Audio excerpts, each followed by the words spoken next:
here today for the mayor's budget hearing with Sheriff Darren Hall. And I've been starting off with a brief comment before we dive in, Sheriff, so I'll do that. As you know, over the last couple of years, we've had more than $200 million in revenue increases, which has allowed us as a city to do some improvements across the board in almost all our departments. This year, we're not anticipating that kind of revenue growth. So we've asked departments to come with with essentially a status quo budget. Some departments can't actually do that just because we've already made certain commitments or building a building, as you might be aware. And so not every department will be exactly status quo. Nevertheless, we do intend to stay at our current tax rate, which is the lowest in the city's history. So people have more money in their pockets at the end of every month, and do our best to provide the same level of service to the community going forward. Having said that, I'm joined this morning by the Finance Director, Ms. Talia Lomax O'Neill, and by the city's Chief Strategy Officer, Brian Kelsey.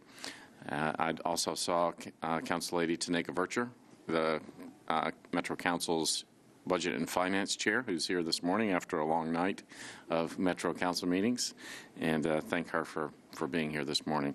Sheriff Hall, if you would introduce yourself and your staff who's with you, and then the floor is yours. Great, thank you very much. Pete Lutz is our Director of Finance in the Sheriff's Office, and John Hudson's our Chief of Administration in the Finance Office, in the Sheriff's Office. We also have our Chief of Corrections, Tony Wilkes, is here, and our Chief Deputy, John Ford, our Chief Warrant Officer, John Taylor, and our Communications Director, Carla West. We don't outnumber the police department, but we have a few here, so wanted to make sure they have us outnumbered in here and out there. You know. But thank you very much, and we too wanted to honor your request as it relates to there are no new programs or new ideas in our budget. But I do want to, and you and I have talked previously about this several times, but Sheriff's Office is in major transition, has been for the last 24 months. There's a major project going across the street, and the Sheriff's Office downtown complex is being obviously rebuilt and redone, and we're excited about that as we came up here this morning, and it is on schedule. That's a good thing. I think about 18 months away before operations, but the displacement of all of that surely changed our operation a lot, say 18 months or so ago. And previously funded is a headquarters for us that we will consolidate all our support services over the next 2 years as well. So we have staff scattered all over Nashville in the interim, and that's good that we have a place to go. But ultimately, I think the city will see savings and improvements and efficiencies once we get everybody back to where they belong. But very proud of the men and women who are working there right now. I continue to be extremely proud of the work that they do. We remain the most diverse organization in the government as it relates to size of any size. We work very hard in trying to represent the community and look like our community, and we're very proud of that. We also have one of the lowest turnover rates in the country in a very difficult line of work. We think that's an important way to not only save money but to represent our community, and very proud of the work that we do. We're leaving here in just a minute to go to our training center and work with some of the new folks that are coming on board. So another important part of our organization is we see managing our people well, which is the largest part of our budget, of course. So very, very proud of that. And the work that they do every day, just can't thank them enough in a very tough line of work in a booming city where you could work many places, and very proud of the people who work there. So. But just jumping into what is the official purpose, we have been working with the Finance Office the entire year and trying to make sure that everybody is, on the same page as to what the issues are. And as requested, there aren't new programs, but just to walk through a couple of these to ensure that we're transparent about what is on paper here. There is an issue on the Oracle funding, which is kind of, I think, an ITS issue that's not unique to the Sheriff's Office, but that's listed as well. There's a part of the new facility planning and so forth that's going on down here. This is a stage of that needs to occur, and we've been working with finance as well on what that will actually accomplish as we phase out some of the issues on Harding and move back downtown. There's an issue here on what is the funding for the family leave plan that I think everybody in the government is experiencing as well. That's not new, but I have to tell you, as it relates to that, I was wrong in our own agency. I did not see the number of people using it that actually do. And it has a price tag, and the reality is that if we're going to do it, then we're for it, but we needed the funding to do it, I think, and that's what this would accomplish. The rest of these are contractual obligations. Obviously, we have to feed inmates, and we have other functions that we do throughout the year. One of the things that we do for the government, as you're well aware, is we oversee the security contracts for all the government buildings. And that contract, obviously, it's actually out to bid right now, and it may have some implications as to what the new award is. We're not real sure as we sit here what the rate on that will be.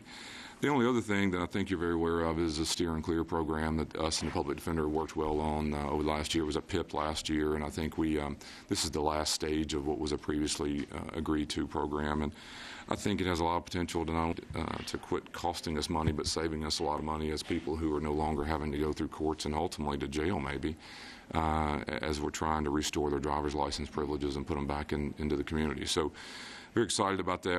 I would suspect we're probably a year or so away from seeing some results to that. We're working with the judges. Dawn Diener obviously is a critical part of that. We're trying to get a lot of that done before she exits here in September. We meet with the judges next week, I think, at their retreat. And we ought to be able to start seeing some real benefits to I think, in a very important program within the agency. So I think everything else is basically pretty boring contractual adjustments. There's not anything new added to our budget as you requested. I just want the security contract that you manage, where you manage the metro facilities, that is up for rebid. Yeah. And I guess I just want to make sure that we say for the record that we don't know what the impact of that RFP process will be today and what potential cost increases may be incurred next year. So I didn't know if you want to briefly talk about that timeline. It's a really important part of what we do. Obviously, this courthouse, the courthouse across the street, we have people at the hospitals, we have people in other government buildings. There is a Family Justice Center, I think, in this budget that we would be over the security portion of that building, a contract. And as Talia mentioned, it is a large contract, and we're doing the procurement process as normal, but we don't have a good sense. There's very competitive business, but we don't have a real good sense for what the price tag is going to be on the contractual obligation. But we're going through the mechanics now. We're satisfied with the vendor and the way it performs, but quite frankly, we don't know what the result will be of that. I would suspect that wraps up, in the next 60 days, maybe? Yes. We should have a better read in the next 60 days prior to approval of budget, maybe, of knowing what The contract actually expires, though, in December, is that right? I think August. In August? Or, no, I'm sorry, it expires in May. That's when it expires. So we're trying to get a sense, but we wouldn't have it in time to put it into our budget as to what our request would be. But I think by the time the council would vote in June, we clearly would have, if we needed to go back and say, here's what that contract would be. But it's a very important part, and as you know, over the last, 10 or 12 years, we've moved some positions that were traditionally government employees into what is a security contract for an hourly rate. None of those oversee inmates in what would be a corrections function, but places like the courthouse and similar in other buildings. We've had a pretty good relationship and a pretty good performance of that contract, but it's up, and we're not real sure as to what the impact will be. Yeah. Okay, go ahead. Right. The overtime request of $300,000, that's 100% related to FMLA leave? Yeah, we run a 24/7 operation. One of the things that makes a program like that very difficult, if it were one of you guys who were taking family leave, someone's not going to be paid to do your job. In our system, because if our officers are out, we're paying time and a half to cover a position. Because it wasn't funded, what you would prefer to do is hire straight time for that and hire what we call relief factor officers in that could fill those vacancies. I would love to, as we build further towards the bigger project across the street, this is one element of difficulty for us, but anytime we have the most employees deployed in the war or in the military of any government agency. We've recruited aggressively over the years in the Clarksville area and so forth. So when they're on military leave, we're having to pay overtime to cover some of that. And so one of the things I'd love to do down the road before we ever invest in the large scale is to have some sort of a staffing analysis done system-wide that we could all understand.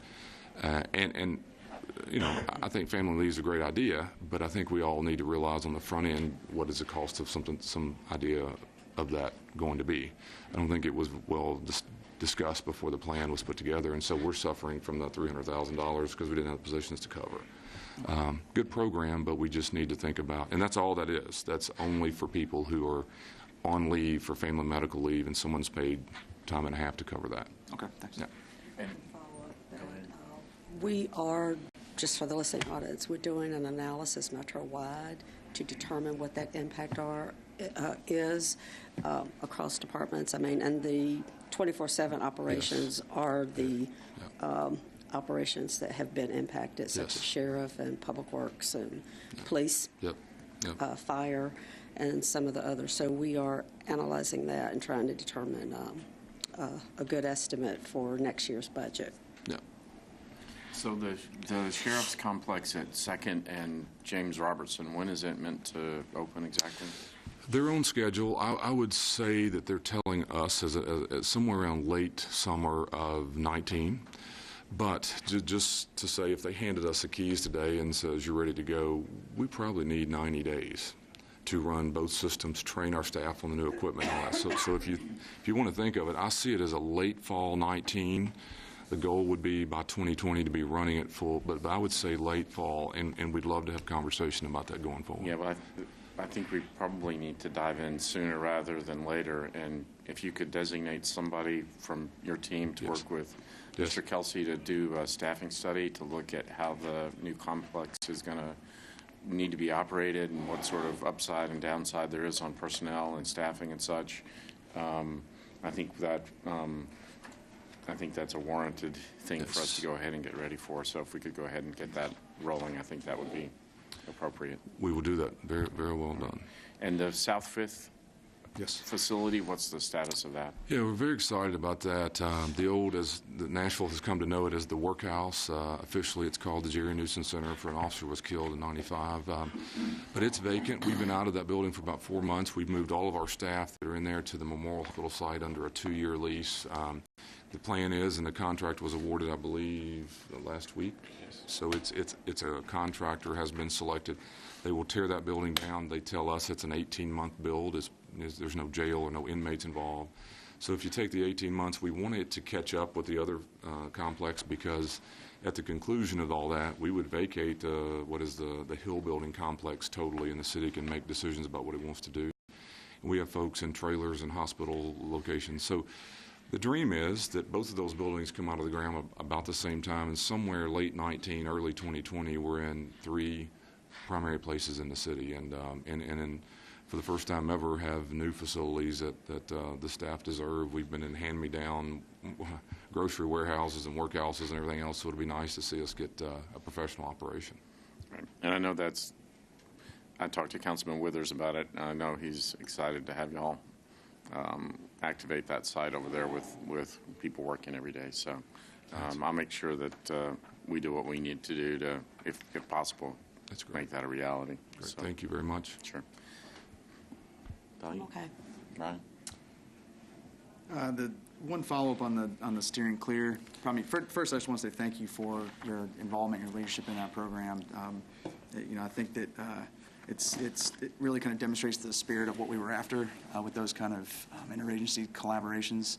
I know there's been a little bit of a delay as we get the space oriented and the team kind of in place, but you think we're on a pretty good schedule to start seeing some activity this spring? Yeah, I'm glad you mentioned the space. There's some work going on, and so Sure. our folks are over there, and I think I read yesterday some update. I think we're close on hours, which isn't a large portion of it, but we've got some fantastic staff that are working on that. We're selected after the funding, and they're so eager to do what the idea was, but with some delay in the courts and so forth, we basically had them go into the jail facilities. But the bottom line is that we're helping restore people's driver's license privileges, and so the idea was to do it on the front end to avoid them getting into the court system, and that's a goal, and we're going to get there.